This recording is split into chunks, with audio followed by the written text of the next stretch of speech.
Responsible army, responding Indians ప్రస్తుతం భారత్ లో జరుగుతోంది ఇదే. భారత్ సైన్యం గనక కన్నెర చేస్తే ఏమవుతుంది అన్నది ప్రపంచానికి కళ్ళ కట్టినట్టు చూపెట్టేసింది భారతదేశం.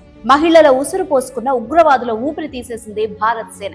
అయితే అదేదో ఆషామాషిగా కాకుండా అత్యంత శ్రద్ధగా, బాధ్యతాయుతంగా, ఖచ్చితంగా ఉగ్ర శిబిరాలను శిథిలాలుగా మార్చేసింది భారత సైన్యం.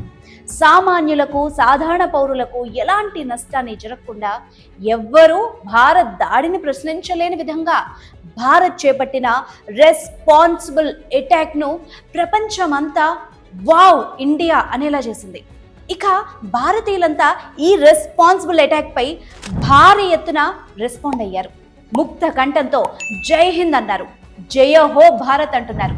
భారత్ కు తిరుగులేదు, భారత్ జోలికొస్తే వాళ్లకి భవిత లేదని నినదిస్తున్నారు. భారత సైన్యంపై తమ నమ్మకాన్ని గొప్పగా వాళ్ళు ప్రకటిస్తున్నారు. సరిగ్గా భారత రక్షణ శాఖ మంత్రి కూడా ఇదే అంశాన్ని చెప్పారు. భారత సైన్యం సర్వసన్నద్ధంగా ఉందని, అన్నిటికీ రెడీ అంటూ వాళ్లకు అభినందనలు కూడా తెలిపారు.